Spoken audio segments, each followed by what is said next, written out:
এই ভিডিওতে বর্ণিত ঘটনাগুলো তন্ত্রশাস্ত্র ও লোকবিশ্বাসের উপর ভিত্তি করে নির্মিত। ভীতু হৃদয়ের মানুষ ও অল্প বয়সীদের একাই না শোনার জন্য শেষবারের মতো সতর্ক করা হচ্ছে।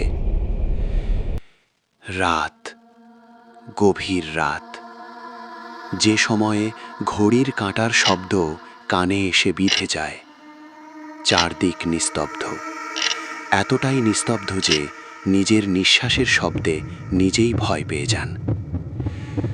আপনি একা ঘরে শুয়ে আছেন, চোখ খোলা, ঘুম আসছে না। হঠাৎ ডান কানে বরফের মতো ঠান্ডা এক নিঃশ্বাসের স্পর্শ। তারপর এক অচেনা নারী কণ্ঠ ফিসফিস করে বলে ওঠে,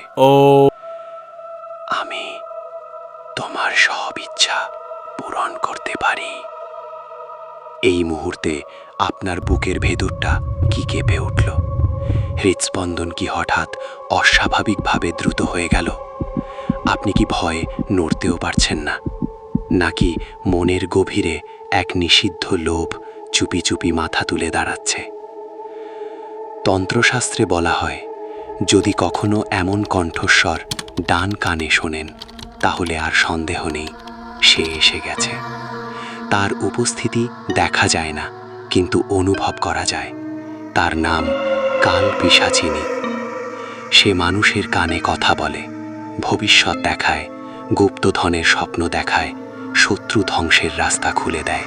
কিন্তু প্রতিটি শব্দের সঙ্গে সঙ্গে সে ধীরে ধীরে মানুষের জীবন শক্তি চুষে নিতে থাকে।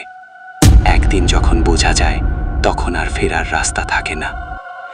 আজ আমি বলবো এমনই এক তান্ত্রিকের গল্প, যে ভয়কে উপেক্ষা করে লোভকে বুকে জড়িয়ে ধরেছিল এবং নিজের মৃত্যুকে নিজেই ডেকে এনেছিল। তার নাম ভৈরব আচার্য।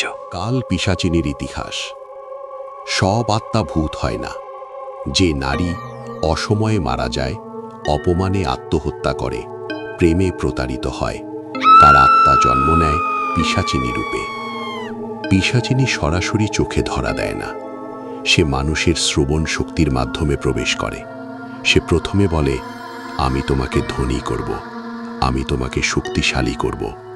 কিন্তু শাস্ত্র বলে, যে পিশাচিনী কানে কথা বলে, সে একদিন কানে দিয়েই প্রাণ বের করে নেয়। এই পিশাচিনীদের মধ্যে সবচেয়ে ভয়ঙ্কর কাল পিশাচিনী, কারণ সে শুধু দেহ নয়, সে আত্মাকেও বন্দী করে। ভৈরব আচার্যের পরিচয়। ভৈরব জন্মেছিল এক দরিদ্র ব্রাহ্মণ পরিবারে। সে ছিল মেধাবী, কিন্তু তার লোভ ছিল সীমাহীন। সে চাইতো ক্ষমতা, সে চাইতো মানুষকে বশ করতে। সে গেল তার গুরুর কাছে। ভৈরব বলল, আমাকে এমন সাধনা শেখান যাতে আমি দেবতার মতো শক্তিশালী হই। গুরু দীর্ঘশ্বাস ফেলে বললেন, একটি সাধনা আছে, যার শেষ মৃত্যু। ভৈরব বলল, আমি মৃত্যু পর্যন্ত যেতে রাজি। সেই সাধনার নাম কাল পিশাচিনী সাধনা। সাধনার প্রস্তুতি। ভৈরব বেছে নিল এক শ্মশান। অমাবস্যার রাত। রক্ত চন্দন দিয়ে বৃত্ত আঁকল। ছাই, তিল, কঙ্কাল, নিজের রক্ত। প্রথম রাত কিছুই না। দ্বিতীয় রাত পায়ের শব্দ।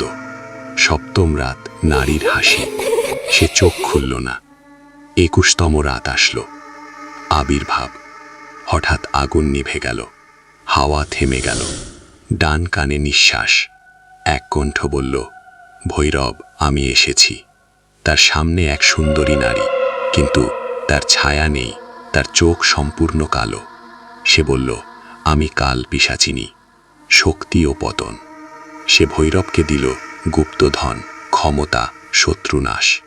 ভৈরব ধনী হল, কিন্তু রাতে সে একা একা কথা বলতো, চোখ লাল, শরীর শুকনো। কাল পিশাচিনী বলতো, সবাই তোমার শত্রু।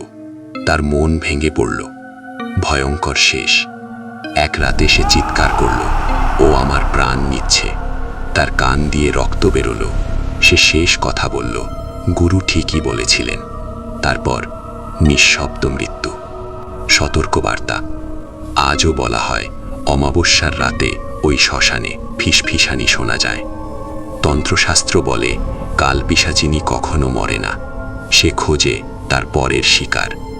আজও যদি রাতে হঠাৎ আপনার কানে কেউ কথা বলে, তাহলে মনে রাখবেন সে সাহায্য করতে আসেনি, সে এসেছে আপনার প্রাণ নিতে।